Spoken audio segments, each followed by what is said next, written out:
Okay, so I'm a physiologist in contrast to, I think, most of you. I want to show why it's important for physiologists to work in intensive care medicine departments and anesthesiology. I work in two institutions, 3 days in one and 2 days in the intensive care unit in the Medical Center of Erasmus. As a physiologist, I don't make money selling devices. I am a physiologist, so I went the other way. And I started to understand what critical care medicine is and what the problems are that you have, but coming from the physiology. And it started really with very simple physiology experiments using the isolated Langendorf heart, which is a very, very simple prep. And we noticed that in models of hypoxia and models of sepsis, these speckled patterns occurred on the surfaces of hearts, and we were measuring here NADH fluorescence, which tells us something about tissue hypoxia, mitochondrial bioenergetic measurement, and it became more and more apparent that the hypoxic state was heterogeneous. And we thought this through. What does that mean if you've got a heterogeneous hypoxemia? And note, I was working in departments of surgery and anesthesiology when doing this type of experiments. And we started to understand that the problem, this was in the days of Shoemaker, where they were talking about VO2, DO2, and they really didn't understand what was going on. And we thought that we did, because the problem in sepsis is shunting. It explained why you've got a reduction in oxygen extraction. It's because there are areas of perfusion next to areas of no perfusion.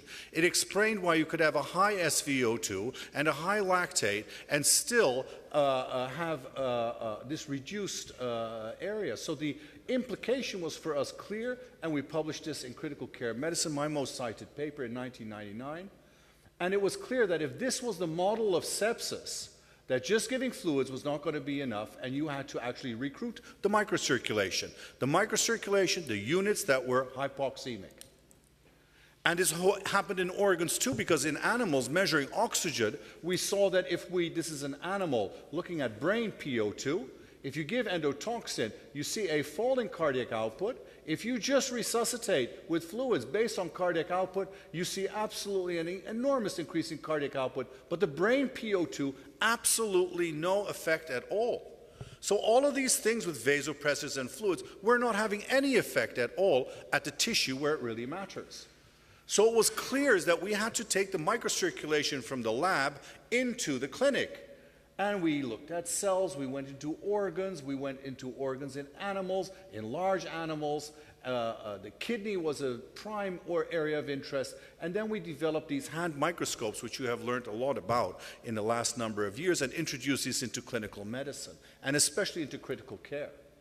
The first generation we did was called OPS imaging, and as you can see, we made a big impact in different types of areas of perioperative medicine, but especially in critical care medicine. And this was the latest generation. We could look in great detail, single cells, at the microcirculation, mostly applied sublingually because it was so useful at the bed. So let's just look at one example of one of our patients and what it tells us about sepsis. So this is a healthy Dutch pig, as you can see. Normally, baseline 4 liters per minute, which is a very good cardiac output. Mean arterial pressure, great. Heart rate, beautiful. Lactate, also not bad. And we have the advantage of measuring renal blood flow, 0.5 liter per minute, which is great. We gave this animal a septic shock. The problem is not sepsis, this is what happens after fluid resuscitation. Look, we got a very nice cardiac output again, relatively okay, mean arterial pressure, a heart rate maybe a bit on the high point, but a lactate which is very worrisome. Does this sound familiar to you? Patients that look like this happen in the ICU, I think. But look at the renal blood flow. It was down to 33 millimeters per second. That's nothing. So this is what's going on in your black box. And that's what a kidney looks like with this type of a hemodynamic profile. Absolutely stunning. You can do everything that you want on your systemic variables, but that kidney is in big, deep trouble. Is there any way that you would have been able to identify this by looking at something else? We looked at the microcirculation underneath the tongue. Before the insult, this is what the microcirculation looks like. And if you look carefully, you can see that really every capillary is a happy capillary. There is flow, it's full of red blood cells, it's well oxygenated, and this is what it looks like in the septic situation. Here you can see all the abnormalities. And again, the phenotype of sepsis is heterogeneity in perfusion. If you understand that at the microcirculatory level between the different organisms, you understand the hemodynamic challenge in sepsis. So yes, I'm almost finished. These techniques were now applied to the patients. And in randomized, in large studies, this was Jean-Louis and Daniel de Backer, our president, they showed that of all of the variables, if you had altered microcirculation, it was associated with increased morbidity and mortality, and it was not seen in the systemic variables.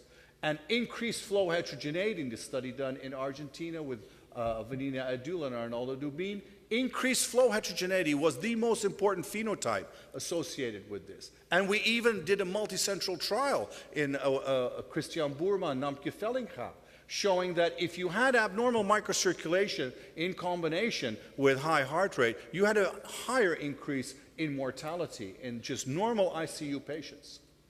So, we learned a lot from physiology, starting with a simple isolated heart and thinking it through and then developing technology at the bedside, which we think is making a big difference. Thank you very much for your attention.